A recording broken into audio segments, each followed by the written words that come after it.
Welcome back to episode 12 of the Hitters Meeting. I am joined with Coach Ken Anderson. Coach, how the heck are you doing today, man? I'm great. We just had a 4-2 homestand, and we were cruising. We're still, I think, 8 games up on the Phillies. Life's great to be a Braves fan. Life is definitely great, but it was not great for our picks to click this weekend. Ken Ozzie was 1 for 12, yikes, and then Mauricio Dubon was 0 for 7. I will say Ozzie's at bats looked a whole lot better though. His swings looked really good over this weekend, so I'm hoping the little monster has a really good series this weekend this week down in Miami. But he did not have a great series against the Boston Red Sox. So let's go into our next segment. We're going to talk about a little bit who's hot and who's not because there's been a lot of crap talking on social media about some guys who are actually playing some really good baseball lately, okay? So we're going to start with the Ryan's Rakes. These are guys who are absolutely swinging the bat really well over the last 2 weeks. So it's not necessarily a small sample size. This is 15 games. They're going to have about 30 to 50 something at bats. The first guy we're going to talk about, Ken, Yaz. He's hitting 306 with a 356 OBP and a 528 slug. He's 11 for 38, 2 bombs, and 6 RBIs. That dog will hunt, won't it, Ken? Or OPS is always going to hunt. And the thing with Yaz is he said a week before he started swinging the bat well, he had to talk wherever his guy is. Everybody has their own guy, not Tim hires. Tim can do all the coaching. They have somebody they trusted since they were high school. Said, "What are you doing trying to hit home runs? You're not a home run hitter." He openly said, "I tried to do that because that's what they brought me here to do." To the point that Tim said, "No, you were brought here to hit the ball hard, and in our ballpark, it will go out." As he's found the last 3 weeks, it will go out. And if this is the as we get, even if it ends up being 820 OPS, good things are coming in Atlanta. Very much so. The next guy, he has been just such a freaking great find and a great addition to this team since the first swing of the bat this year. Dom Smith.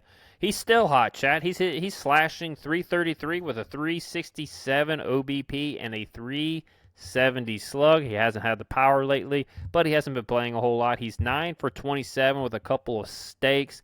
Dom Smith just keeps on raking, Ken, doesn't he? He was probably the MVP. Him or Dubon's probably the MVP of this team just because of the fact that we didn't know where we were going to get this. And to be honest with you, 741 OPS is still above league average. And a lot of that, like you said, I agree. His home runs are not coming because you're not playing every day. It's hard to produce that power. But his opposite field hitting right now is superb. Absolutely is. And I don't think this guy ever goes through a slump. I think he went through like an 8 game stretch where he struggled. He hit like 220 or something. But over his last 15 games, this dude has been absolutely unreal. Rake balled him, his slashing 286, a 388 OBP, and hold your breath for this number, his slug 643. That counted 643 slugging percentage. He is 16 for 56 with 6 bombs and 13 RBIs. Ken, you're looking at a top 3 hitter in the entire game of baseball, aren't you? Yeah, it's 1,038 one OPS. I mean, that's we're talking Aaron Judge kind of numbers. And the thing with Drake, he got off a great start with home runs, and we both said, "Guys, slow down. He may not hit 30 home runs." Well, I'm starting to think he's going to hit 30 home runs. He's tremendous, and I always say try to because you'd always want to give love to Raleigh and Will Smith and all them, but Drake Baldwin is the best catcher in baseball. Yeah, right now it's between him and Langoliers, but if I have a pick, I'm going with Mr. Drake Baldwin because I get to watch him play every single day. And our last rakes is a guy who y'all just crap on all the time for no reason. Big, thick Austin Riley is slashing 286, a 317 OBP, a 536 slug. He is 16 for 56, just like Drake Baldwin, with 4 bombs and 11 RBIs, Ken. Big Thick's having a nice month or last 15 games, wouldn't you say?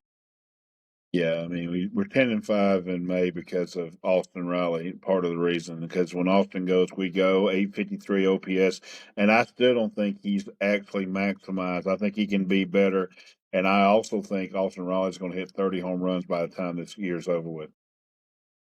No doubt. I'd be surprised if he's not hitting with 30 bombs. I still think he's going to have at least a 260 batting average. He's going to have over an 800. He's probably going to be closer to an 850 OPS by the end of the year. He was at 182, and now he's up to almost 230. He's going to hit Yeah, over 260. yeah. But we got to get into the negative part. We're going to look into a little bit of the slump watch. These guys are on our slump watch right now, Ken, until we do this again. Michael Harris II is the first guy on slump watch. He's slashing 240, 255, and 380. He's 12 for 50 with a couple of homers and 4 RBIs, Ken. Yeah, the good thing though with Michael slumping, it's a different type of slump. This is more of a baseball slump. He's not striking out a ton. He's still not swinging a lot of bad pitches. He'll have one or two here. That's just human. I think Michael is going to come out of it because this is more of a baseball slump. This is your every day. We play every day, and he kind of slacks off. Also, remember he had an injury there that he kind of missed playing and I think he loves playing outfield. I think he plays better that way, and I think Michael will be coming at it pretty quickly. That's a great description, baseball slump, and this means that everything evens out over the course of 162 games. He was setting the world on fire, like 500 average, slugging. His OPS was dang near 2 dot something at some point. Like this is just everything kind of evening out. He's still hitting the ball really well. He's putting the ball in play. He's not striking out a ton. He still has really good swing decisions right now. Like there's nothing wrong with Michael Harris. It's just over the course of 162 games, chat, you're gonna slump a little bit, but he is on the slump watch for right now. The next guy, Mr. Ozzy Albies, he's on slump watch. 172, 246, 259. Not very ideal. He's 10 for 58, 1 bomb, 5 RBIs. And to make things worse, he is 1 for his last 26 at the plate, Ken.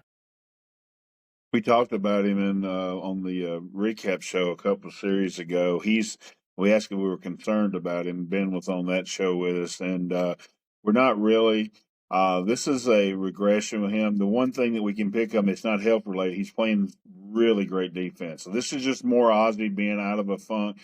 Look, Ozzy is a weird swing. He has a weird swing. So his peaks and valleys may be like this, and we're just going to have to live with it. The fact of the matter, team is 10-5 during that stretch. We just move on. Yeah, like I said, he last few series he's been lunging at the baseball. I will say against the Cubs and against the Red Sox it was better. So he is getting back to what he has been doing. So there's been some good signs, but again, I know everybody's results driven. The results aren't there, but the progress towards getting back on track is there. The next guy, oh man, it's gonna break Matt Olson Burner's heart, Ken. He is on slump watch for the first time in 2026. And look, I know there's going to be some guys who are like, why? Why is he on there? Well, let me talk to you. 232, 317, 536. Really good OPS, right? 13 for 56. He's doing damage when he does hit the ball. 5 bombs, 10 RBIs. But in his last 26 at-bats, he is 4 for 26. Count it. 4 for 26. That dog's not going to hunt, Ken. No, Matt's off right now, and then part of the way you see that is I got 15 texts about was he hurt because he was swinging through a pitch. Well, when you're not swinging on the right plane, your body will feel it, and that's why his arm felt it is. And no offense to Luz the Goose, he's one of the best followers on Twitter, but he wasn't hurt. It's just that he just, I mean, he's not injured. He's hurt. Everybody's banged up this time of year. But I will say this about Matt and Matt's defense, being as my boy. He does still have an 853 OPS. And how you know he's an MVP candidate, he's really in a slump, and he still has an 853 OPS. So everybody just take a deep breath. Everything's going to be fine. Again, though, praise the guys who are hitting like Austin Riley because there's 3 of the big 4 down in here slumping that we need to go. And so Austin's done a really good job of kind of carrying the team. Like I said, we're 10-5 in May, and a lot of it has to do with Austin Riley. Ken, what do we say? At some point the big three were going to fall off, and then at that point you're going to start seeing Yaz and Riley kind of pick up the slack. And guess what's happening, chat? It's like we know baseball after all. I know, crazy world we live in. All guys are going to go in slumps, other guys are going to hit. I know, it's crazy. All right, we're getting into the hitters meeting portion. Game 1. We're facing Max Meyer, Ken. Talk to me about Mr. Meyer. You hit the off speed. He's going to throw a lot of off speed at us. And funny thing about Max, and I what to hear your breakdown, but for me, when we hit middle backside and wait on him, we have really good games against him. When we tend to be not getting deep in counts and trying to do that, then he tends to own us. He's really Jekyll and Hyde against us. I think it's all sitting and back and waiting on the off speed and driving it middle backside. I'm interested in hearing your thoughts on him. Yeah, it's definitely been feast or famine against Mr. Meyer for the Atlanta Braves. It's either we're going to put 10 up on the board against you, or we're going to go and absolutely lay a goose egg, and we're just going to go cry home. So it's never been, we're going to put up 3 or 4 earned runs and we're going to have a dogfight. No, it's always been feast or famine. So let's go through the pitch mix again on Mr. Meyer. He's got a slider, a sweeper, a fastball, a changeup, and a sinker. Max is an off-speed primary pitcher. He heavily relies on the slider to both right-handed hitters and left-handed hitters. He is slider and sweeper dominant to right-handed hitters and using the fastball and sinker just to keep them honest inside and off of the breaking balls away. Sinker has really good movement. Still slider dominant to left-handed hitters, but he uses the fastball sinker more on the outside part of the plate. So, my plan of attack for the right-handed hitters is hunt the fastball slider window. If he throws you a sinker that starts middle and paints you on the inside corner, you tip your hat. You got to see the ball belt high to belly button high and on the inner third of the plate to the outer third of the plate. With this guy, you probably want to hunt the breaking ball until you get to 2 strikes. Then you have to hunt the heater and adjust unless you notice a pattern where he's starting you with a fastball. The slider and sweeper you want to hit is the one that starts at you and above the zone or on the inside corner and at the top of the zone. That is where you want to attack the breaking ball. Anything that starts away and breaks away, you leave it alone. Left-handed hitters, you can hunt either the fastball changeup window or the fastball slider window. You need to pick one and don't deviate from it. So for the fastball slider, you want the ball to start up and out over the plate. That will keep you on the fastball, and you can do damage on it while being able to adjust the slider that is breaking into you. Fastball changeup window, you want to see the ball start at the same level but inside corner to inner third because the changeup has great movement and it's going to be falling away to the left-handed hitters. This will keep you on the fastball inside but allow you to adjust on the changeup away. Personally, for our guys, I think we struggle with the changeup more. So I'd be hunting the fastball and changeup window because I think it's going to keep you on the changeup better. And let's be honest, Ken, the only slider that you want to swing at is going to be the one that pops out of the hand that you're going to see really well anyway, that you can do damage on. Anything that starts middle, breaks in, you need to take it anyway. So I think if you use that fastball changeup window and you really recognize the one that pops out of the hand, you're still going to be able to do damage on it anyway. So that's what I got on Mr. Meyer. Yeah, I agree. That's reason I don't even mind him kind of leaning out over the plate and making him try to bust him inside because I don't think he has it to do it. And hopefully we'll have a good game. He's a can be tough, and we know that, but he's also hittable. I think this is the pivotal game for us to try to take 3 out of 4, which is very hard to do in a series. But if we can get this first game win against Max, we'll be on our way. I absolutely agree with that. Game 2 is a pitcher that hasn't pitched a whole lot in the last couple of years in the big league level, Ken. Mr. Braxton Garrett. What do you know about Mr. Braxton Garrett? It's an interesting guy. He's a big arm, big body. Like you said, he's had injuries, and we'll see. It's going to be interesting how he approaches us. They'll do well. Austin Riley should be able to hit him very well. Ozzie should hit him well because I know we just talked about Ozzie being in a slump. You can run on Braxton a little bit, so it'd be interesting if we don't try to pick some spots there. I do think our left-handed hitters can hit him. Again, it's another one of those guys you want to work middle backside with. Braxton's an interesting cat. I'm just going to sit the heater and work off of it and try to hit him back through the middle. I think it's the best way to approach him. All right, let's take a look at the repertoire for Mr. Garrett. He's got a sinker, slider, cutter, four seam, changeup, and a curveball, but he barely throws the curveball. And when I mean barely throws it, he's throwing like four, and not. And I'm talking about like from 2024 to now. He has not thrown many breaking balls or curveballs, that is. So, all right. He got blown out in his first start, only going 1 1/3 innings pitched. He gave up 5 earned, and he walked 5 against the Twins. And the reason why I'm putting that in here is because that's his only outing in 2026. So it was not very good. Left-handed hitters are going to see a heavy slider and sinker mix. Now, I want you to keep in mind these are numbers from back when he was in the big leagues in 2024. So this is the data that everybody has to go off of right now. Right-handed hitters are going to see an even mix of the kitchen sink, with him favoring the sinker and slider just slightly. He will use the four seam to get you off the plate and to make the back foot slider more enticing for you to chase. So left-handed hitters, your approach, hunt the sinker. You want the ball to start a little off the plate to the middle and belly button high to mid-thigh high. If you see anything breaking away from you that starts middle of the plate or farther away from you, take it. It's going to be a ball. The only breaking ball you want to swing at is the one that's going to start at you and above the strike zone. Hunt the sinker running back over the plate, outer part of the middle of the plate. So you want the sinker to start outside corner, running back to you, or a little off the plate, running back towards the middle part of the plate. And you should be able to read the slider that pops out of the hand really well that comes at you, so you really shouldn't even be worried about the slider. If you see anything breaking away that starts on that sinker tunnel, just take it. There's no sense in swinging at it and rolling over it. Right-handed hitters, you got to hunt the sinker and changeup window. I know he throws a ton of sliders. Let me explain. If we are hunting the fastball changeup window, we are keeping our eyes on the middle to outer part of the plate. Guess where he's going to be throwing the hittable slider? It's going to be popping out of that same tunnel. It's going to pop up, and it's going to start off the plate. So it's going to be the same window, slightly above it. So this approach will keep you on those 3 pitches while making it easier to spit on the back foot slider because you're not worried about covering the inside part of the plate.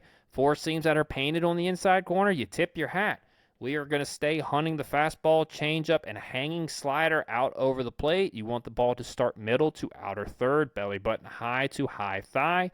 Make him paint the bottom of the zone with the four-seam fastball before you expand your sights down and completely take anything on the inside part of the plate. Hunt away and drive the ball to right center field, right-handed hitters. Ken, that is what I have on Mr. Braxton Garrett. Yeah, a good comp for Braxton is Patrick Corbin. The same approach you have against Patrick is what you need here. And if anybody knows Braves country knows, again, 2 guys who own Patrick Corbin are Ozzie Albies and Austin Riley. So Austin is hot. Ozzie's not. Let's hope Ozzie gets right. Let's hope Austin stays hot. So I think this is the most winnable of the 4 games. I 100% agree with you. Game 3 is going to be Mr. Jansen Junk. Ken, tell me about Mr. Junk. Does he throw junk?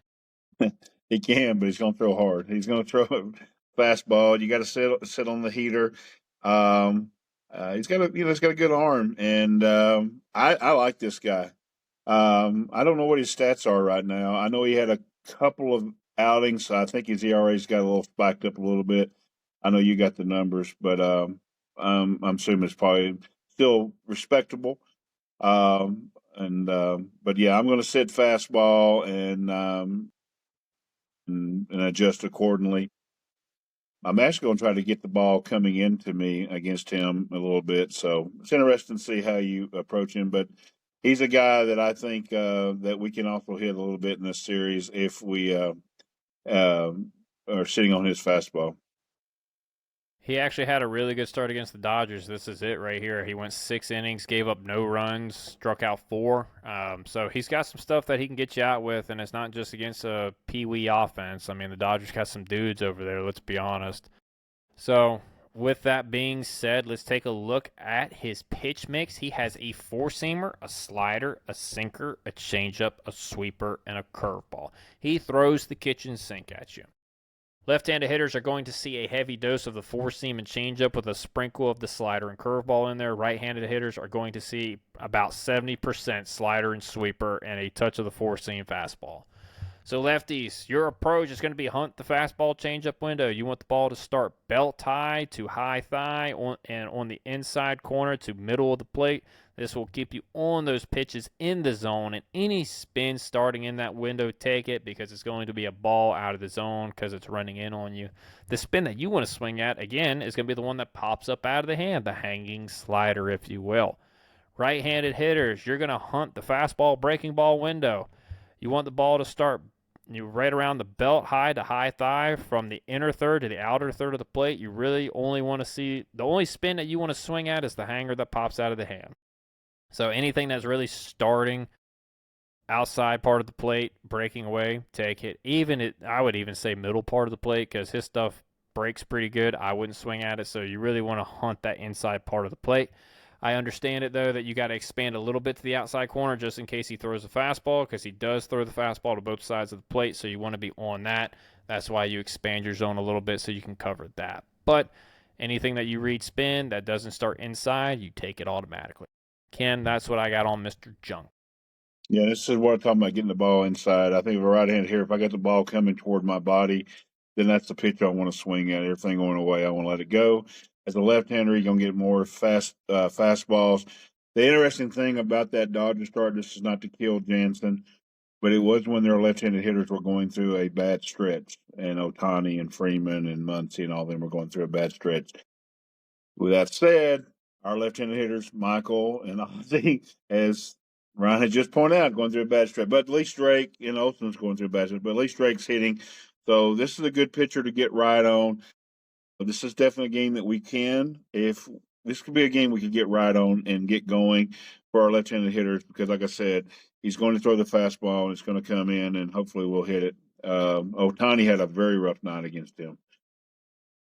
Yep, it's not going to be an easy ride, Chad. That's what I'm telling you. So don't be upset if that's one of the games that we have a 3-2 win. My God, I know that really grinds some of y'all's gears here lately.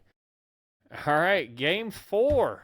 We are facing the best of the best, Mr. Sandy Alcantara. Ken, talk to me about Sandy. I love him, and so does Braves Country. We all want him to be a Brave. We've heard that for now 2 off seasons.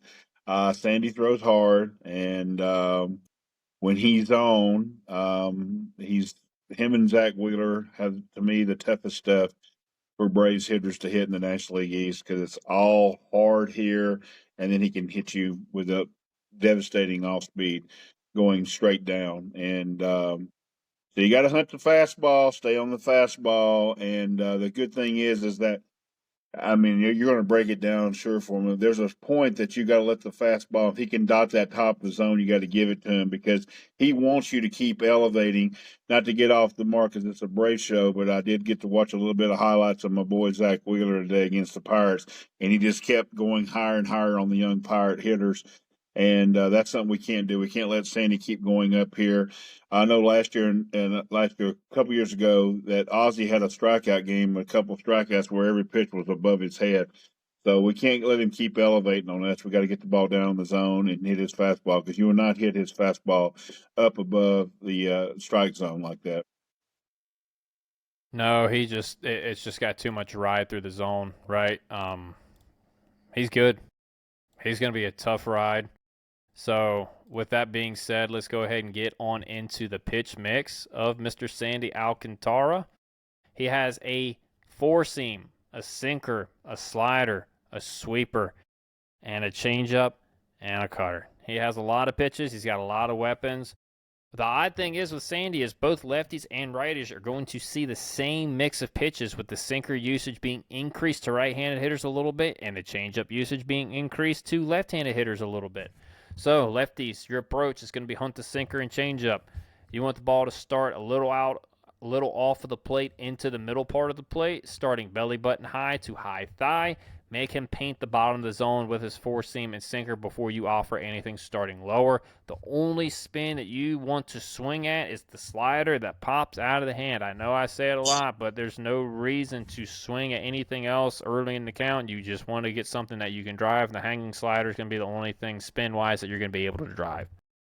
Right-handed hitters, you're going to see the same thing as lefties, but you're going to hunt. So you're going to hunt the same window. You want the ball to start belly button high to high thigh, a little off the plate, away to the middle part of the plate. Anything that starts breaking away in that window, take it. Again, the only spin that you want is the one that's starting at you and above the zone, because that's going to be the hanger. With the fastball, it's going to be hard to hit that top of the zone fastball. So you either got to really set a fastball and hunt it, or you're going to have to try to get him into that honey hole in the middle part of the zone. Because if you start swinging at the sinker at the bottom of the zone, he's going to eat you up with the changeup and slider going off of that. So you got to try to keep him in the middle part of the zone on each side of the plate. You can't chase too high, you can't chase too low. You got to get him in that certain honey hole window. Ken, that is what I got on Mr. Sandy Alcantara. He's an ace.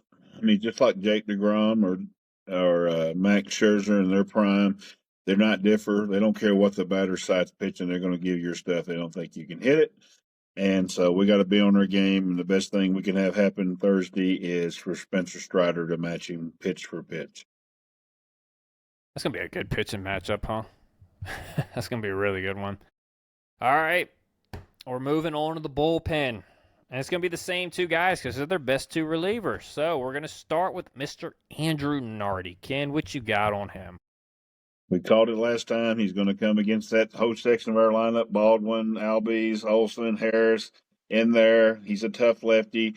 He's got a little bit of deception with where the ball comes out of him. He's got a good enough fastball to get you out with a fastball. He has a really good, I don't know if he's calling it a slider or sweeper. You get me on that, Ryan, but he can be very nasty. Rays fans should be familiar with him. He's always going to come in these tough situations, but don't get it wrong. He can get right-hander hitters out as well. He's a tough ride, and most of these back end of the bullpens are really good. It might not be Braves good, but they're really good, and theirs are too. I think he may be pitching better right now than the closer, and so it wouldn't surprise me that they would just do that and let him pitch to the left-hander part of the lineup, and they may let Fairbanks pitch to the right-handed part of the lineup. I don't know about you, Ryan, but that's how I think we may get approached there. Yeah, I don't think it's going to be a given that Mr. Fairbanks is going to be closing every game this go-round. That's a really good point. Nardi is tough. He's a really good pitcher. He has a fastball, slider, changeup, and a sweeper. So they are saying it's two different pitches, a slider and a sweeper this year. So that's fun. Yep. He is slider and sweeper heavy to both lefties and righties, but he sprinkles in a changeup to the right-handers to keep them honest, and a little bit more of the sweeper to the left-handers, just so you get that little sweeping action to get a little bit more breaks so they chase it. Right-handed hitters, your plan of attack. See the ball start belt to belly button high range and on the outer third of the plate. This is going to keep you on the fastball and be able to adjust the slider that's coming in. If he dots the changeup, you tip your hat and you move on. Left-handed hitters, your plan of attack, same as the right-handers. You want to see the fastball start at the belly button or belt level, and you want to see it on the inside to inner third part of the plate. That's going to keep you on the fastball that you want to hit, while also being able to adjust to the slider that is breaking away from you. Anything that starts middle away, you're going to have to take. And I know that's tough because you're going to have to give up on some fastballs that are out over the plate, but if it keeps that's where he's going to set you up. If he can get you to chase that fastball, if you don't hit it, then he's going to throw a slider or sweeper off of that. More than likely, you're going to swing at it because it looks like it's the same pitch, and then you're going to be in trouble from there. So, again, really tough ride with Mr. Andrew Nardi, Ken. Yeah, I agree. And we called it last time, Ken. Mr. Pete Fairbanks, what you got on him? He goes hard, and but to me, he's also does this here, so you can see it coming. And he's hittable, and that's why people can hit up on him. And he's one of those closers / late inning guys that you need to see quickly. Definitely, if you're like on deck or in the hole, to see where his pitches are lining up because you can see where they're coming. And if he's up in the strike zone with his off speed, you can hammer it. So That's where that right there. I don't know who that is batting for the Rangers, but I think goes straight down. He wants to do that. He wants to throw up here high and go straight down with his off speed. So if you can see it out of his hand what is coming, you can hit him. But he is a tough ride when he's throwing strikes. His same time thing is he gets his fastball elevated too much, and hitters are able to stay off that off speed, which is literally down. So he's one of those weird pitchers that it's not this much difference. It's way different. So it's either up here or way down here. So hopefully our guys will pick up on that and sit on that fastball and hit it. Yeah, he, as you can tell in that video, he really likes to paint the fastball above the strike zone. He likes to throw the slider from that slam tunnel for it to drop into the top so you take it. It's a sneaky little trick that he does like to do. So Mr. Fairbanks has a fastball, cutter, slider, and changeup. The cutter is the new addition that he has added this year. He's going to keep the ball inside the left-handed hitters and away from the righties. Slider looks more like a heavy curveball, and he tries to get guys to expand below the zone and above it with the fastball. Right-handed hitters, you're going to hunt the fastball cutter window. You want the ball to start belly button high from the inside corner to the middle of the plate. Maybe the outer third if you're seeing him well, but again, I'd really keep it inside middle part of the plate just because the cutter and slider are going to break well off the plate away. Left-handed hitters, same as the righty, see the ball belt high to belly button high and starting out on the outside corner to the middle part of the plate. Anything that starts in, I'd probably take it. And again, the biggest thing is you do not want to chase the fastball up out of the zone. Now, I'm not saying give up on the ball that starts above the zone, but I'm saying you got to make sure you see it pop out of the hand. When you see the slider pop out of the hand, that's the one you want to go get. That's the one he's trying to drop in on the strike zone for you. But if you're seeing that ball ride straight up through the zone, you got to take it. The one that pops out, you can go after. The one that rides straight above, you got to say, "Hey, buddy, you got to bring that fastball back in the strike zone." That's what I got on Mr. Fairbanks, Ken. Yep, sounds good. Yep. All right. With that being said, Ken, what is your prediction for the series? We'll go 3 out of 4, but if they split, I'm not going to be very surprised. You almost have to win the middle two because the corners are going to be tough, games 1 and 4. But I'm going to somehow figure out that we're going to find a way to win 3 out of 4. I've been going 2 out of 4 on all of these, so I'm going to stick with it. But the thing is I feel like you could probably steal one of the first or the last, and then hiccup in the middle pretty easily. Or you could you could do exactly what you're supposed to do: win the first 2, but barely lose games 1 and 4. So it's always hard to win 3 out of 4. I know you guys hate hearing that. It's hard to win a 3 out of 4 series. So if you take a split, you're doing things right. That's what I got. Woohoo is your pick to click, Ken? You teased me. You said you had one that I wasn't thinking of. So who do you got? I'm going one of the code guys. I'm going to go Michael Harris. He loves hitting in Miami, and I think that Braxton is not a pitcher that's going to worry Michael, and I think that he can hit Mr. Junk. And I think I worry about Sandy being the one guy that may stop him a little bit. But even with that said, I still won't forget his opening game of his major league career. He had a line drive base hit. He was so late on the first time with Sandy Alcantara. I thought this kid cannot make it here in the major leagues, and he did a rope into left field, his second at back for his first major league hit. Good things happen when Michael plays Miami. As we said, he's in a baseball slump, not one of these big things, and I think he can get out of it. And I think the Miami series is where he's going to come out of his little slump he's been in for the last 15 games. I like that pick, Ken.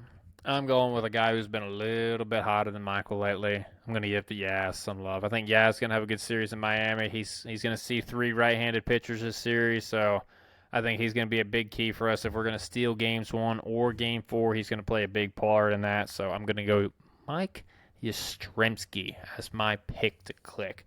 Ken, do you have any final thoughts before we get out of here today? I just love being a Braves fan right now. It's fun. For those who are not enjoying it, I worry about y'all because they're 32 and 15. They're one of the best teams in baseball, or it's not the best team in baseball. I want to give the Rays some love because the Rays are playing great baseball. But between us, both everybody in baseball can now think the Dodgers may not have a three-peat, and that's great news for Major League Baseball. Yeah, it's been really nice to be a Braves fan this year. Best record in Major League Baseball. Probably a top 3 team in all of Major League Baseball. You got probably the top offense in Major League Baseball, one of the top pitching staffs in all of Major League Baseball, but yet some of our fan base still has a way to complain, Ken. It absolutely dumbfounds me. And for you guys, I hope you go seek help, because there's no reason why we should be complaining this much about this good of a team. Please do yourself a favor, relax, and enjoy baseball. Enjoy good baseball. This team is good. They're doing really good things. They're going to do special things as long as they stay healthy. I have no doubt about that. And with that being said, we love you guys. We appreciate the support. If you like this video, please leave a thumbs up on it. Leave a comment down in the comment section. You can talk crap about us all you want if you want to. If you want to say, oh my God, stop being such a homer and actually hate on the guys, well, I did. We had our slump guys. We did that. And we gave some love to the guys who were finally hitting the baseball. I don't know what more you want. We give criticism where criticism's due. We don't dehumanize the players. We're not about that. So let us know what else you would like to see, what else you want to add to it, and we'll take it into consideration. But with that being said, I think we are done. Peace. You know what, boys? You guys are going to be world champions for the rest of your life.